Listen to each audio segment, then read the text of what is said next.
kalau seandainya Anda punya sakit mah, atau mungkin kita kanker, darah tinggi, 3 bulan aja minum turun tensinya. Dia bisa memperbaiki sel-sel yang rusak di badan kita.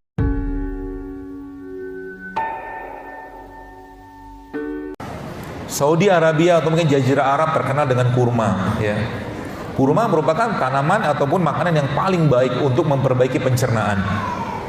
Ya, bagaimana kalau seandainya Anda punya sakit mah misalkan, Bapak Ibu, Anda bisa bikin ya kayak labu gitu. Ya labu Anda hancurkan ya, kemudian Anda kasih garam mineral sedikit ya, bukan garam dapur tapi ya. Kemudian ada kasih taburan kurma di situ. Itu sehatnya banget, sangat sehat untuk orang-orang penyakit lambung.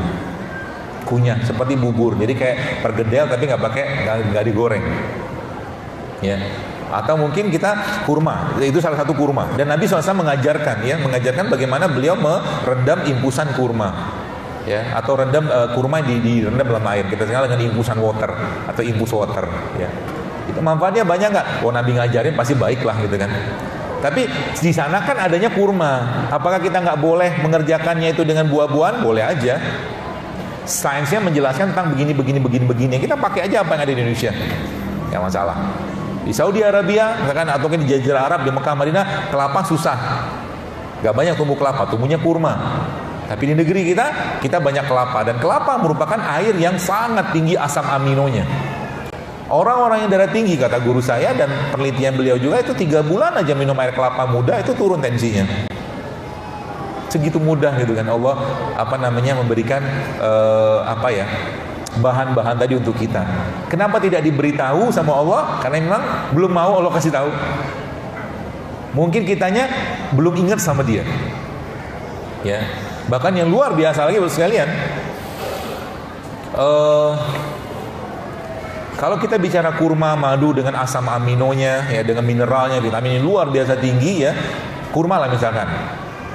Indonesia tidak tumbuh kurma, ada sebagian yang tumbuh, tapi tidak secara baik atau seperti rasanya yang ada di sana. Karena memang dia tumbuhan khasnya daerah panas. Ya, banyak gak isi kurma tadi? Banyak.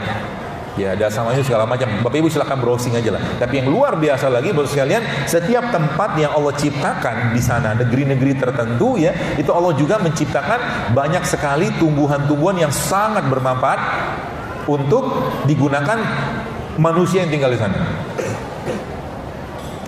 Bahan bakunya manusia itu, ya, kalau kita bongkar badan kita itu kan gen. Gen itu struktur yang terdiri atas asam amino.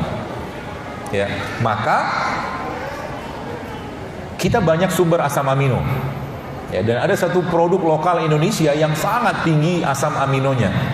Dan dia memiliki kandungan minyak yang baik seperti minyak zaitun. Karena zaitun kita nggak tumbuh di sini, nggak banyak yang tumbuh. Adalah beberapa orang tua tapi nggak terlalu banyak. Ya, yang dikenal sebagai MUFA atau monounsaturated fatty acid. Kemudian ada lagi dia mengandung mineral namanya selenium. Selenium itu mineral yang bermanfaat untuk mencegah kanker salah satunya. Dan tumbuhan atau daun ini gampang sekali kita dapatkan di Indonesia. Namanya apa? Kelor. Kelor itu luar biasa, Bu sekalian. Beberapa negara itu tinggi, Jepang termasuk yang tinggi juga konsumsi kelornya. Ya. Kalau dibikin sayur saja itu bisa bukan perbaikan gizi tapi perbaikan gen. Karena apa? Karena asam aminonya. Ya.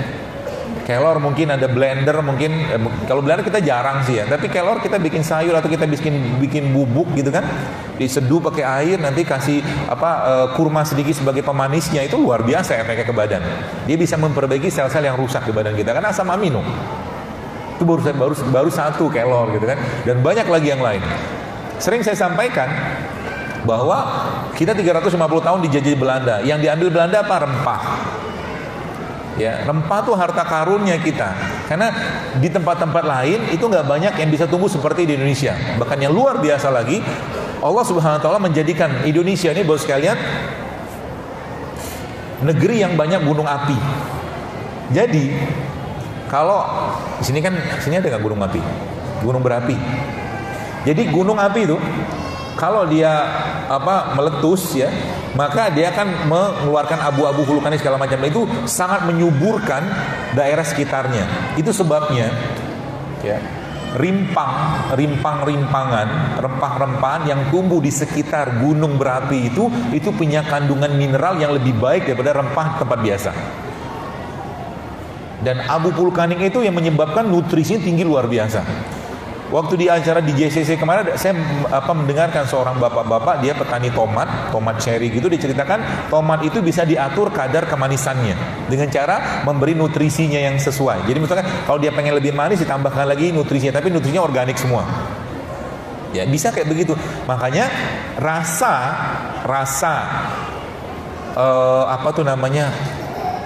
produk tertentu yang ada pada satu tempat, ya, yang dimana Allah ciptakan di sana itu beda dengan kalau ditumbuhkan di tempatnya. Anda tidak akan dapatkan rasa ubi cilembu itu kalau tanam di Lampung, betul? Nggak rasanya. Maka setiap tempat itu ada kekhasannya di sana. Itu tanda-tanda Allah di situ. Allah ingin tunjukkan. Contoh mungkin, saya nggak tahu Lampung, tapi Jambi itu terkenal dengan nanas. Jambi salah satu kota di Sumatera yang terkenal dengan kayu manisnya. Ya. Biasanya ada hubungan. Jadi sesuatu yang Allah ciptakan di sana itu memang bermanfaat untuk penduduk sekitar, termasuk juga dengan makanan.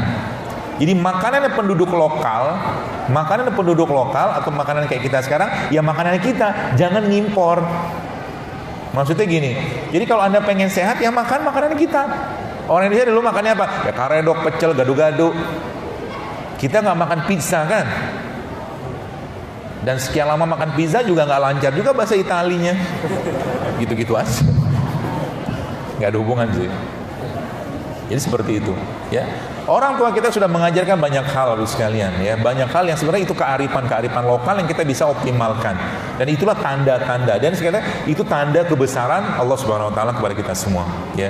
Bahkan air kelapa itu, kalau kita bicara air kelapa itu subhanallah, itu dahsyat luar biasa, Bapak sekalian.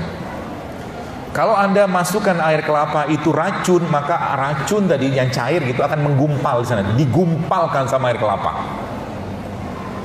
Makanya air kelapa itu salah satu anti penawar racun atau penawar racun yang sangat baik.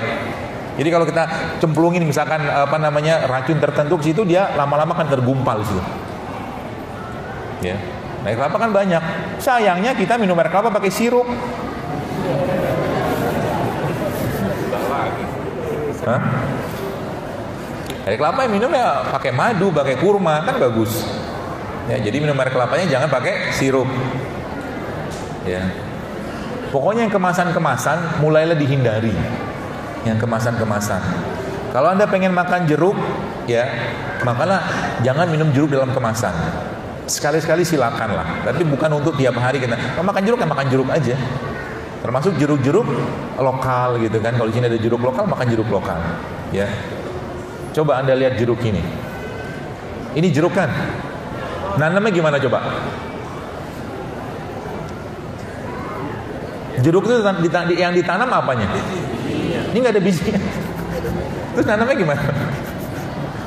Bingung kan? Benar juga ya. Ya, biasanya sudah diubah bibitnya. Ya, bibitnya sudah diubah. Anggur juga kadang-kadang. Anggur kan ada bijinya. Nanam anggur itu pakai bijinya. Kalau bijinya nggak ada, gimana nanamnya? Gitu. Ya. Maka lagi saya sampaikan, ya, kembali aja ke buah-buah lokal. Ya, kalau kita nggak apa-apa makan beginian silakan. Tapi yang normal-normal aja lah. Ya, saran saya begitu. Baik, kita kembali ke bagaimana Allah Subhanahu Wa Taala sekalian menciptakan itu semua. Ya, jadi banyak sekali yang Allah berikan kepada bumi kita ini yang kita bisa perbaiki, ya, kesehatan kita dengan itu. Dan simpel kok. Kalau Anda mau sehat mulai sekarang, ya, contoh mungkin gula pasir dikurangi. Bisa kan? Bisa nggak? Jadi kalau minum kopi nggak usah pakai gula pasir. Kopinya pahit. Kopi itu yang saya pernah pelajari, emang dia bisa menekan rasa lapar. Bisa dia. Ya. Jadi kalau makan kopi atau minum kopi ya pakai kurma. Manisnya pakai kurma, bukan dicemplungin ya, dimakan. Bisa kan? Gak apa-apa. Ya Masya Allah. Minum teh, tehnya teh daun. Ya, usahakan jangan yang sasetan. Sekali-sekali sasetan buat. Tapi kalau tetap ingin minum teh ya teh hijau, teh apa yang masih daun. Gitu. Atau Anda bikin minuman sendiri di rumah. Apa susahnya motong-motong serai, kunyit dipotong-potong, dikasih air panas, dikasih jeruk nipis, kasih madu. Apa susahnya? Sehat banget itu. Ya. Anti pikun. Oh iya. India itu angka demensianya paling rendah katanya di dunia. Karena ternyata konsumsi kunyit yang sangat tinggi di sana. Ya, orang India. Jadi jarang pikun kata dokter. Ada yang saya baca dokter ini itu diteliti gitu kan seperti itu. Kalau seandainya ya penduduk negeri ini bertakwa, dia mengoptimalkan apa yang Allah berikan ke negeri ini, maka harusnya penyakit-penyakit berat di negeri ini tuh sangat-sangat minimal. Bayangkan kalau tiap hari kita bersahabat dengan rempah dan rimpang. Jadi Allah memberikan tanda. Apa Allah tidak tahu bahwa sekarang itu banyak kanker ribuan tahun yang lalu, jutaan tahun lalu sebelum katakanlah bumi ini dibuat, Allah sudah tahu, Bu. Pak. Sehingga apa? Allah ciptakan obatnya. Dan janji Nabi pasti ada di situ. Jadi kulidain dawaun kata Nabi, bahwa setiap penyakit itu pasti ada obatnya. Sekarang kita lihat bagaimana Allah menjelaskan tanda-tanda kebesaran tadi. Ya. Contoh mungkin, jadi kalau dalam ilmu pengobatan tradisional lah seperti ya, ilmu natural seperti itu tuh, kita memahami penyakit itu gampang. Apa yang ada di organ kita, maka coba cari padanannya di alam. Contoh mungkin orang yang kena gangguan liver. Kalau yang gitu kan, wortel. Sesimpel itu coba. Ya, tapi Allah tidak kasih petunjuk itu, kenapa? Karena manusianya lupa sama dia. Dan sains memang menjelaskan. Coba baca penelitian tentang kunyit deh, temulawak. Luar biasa. Kalau kita lihat misalkan kanker-kanker gitu kan, kanker-kanker itu kan bentuknya kan, kalau dilihat secara bentuk makroskopisnya kan nggak beraturan. Ya, bentuknya nggak beraturan kanker. Coba lihat padanannya apa di alam ini yang Allah berikan bentuk tumbuhan yang tidak beraturan. Contohnya apa? Ya, rimpang tadi, lihat jahe nggak beraturan kan? Jahe, kencur, temulawak, kayak berantakan bentuknya gitu kan? Apa sengaja Allah bikin gituan? Ya pasti ada sengaja, maksudnya ada maksudnya untuk memberikan tanda kepada kita. Kita lihat misalkan ureter kita, misalkan ureter itu saluran kencing kita, bentuknya panjang gitu kan, kayak buletan, pipa gitu kan. Lihat di alam ini yang apa yang kira-kira mirip dengan itu? Ternyata akar alang-alang. Masya Allah kan? Semudah itu. Kita bicara tentang darah. Darah itu katakanlah apa tuh namanya, warnanya merah gitu kan.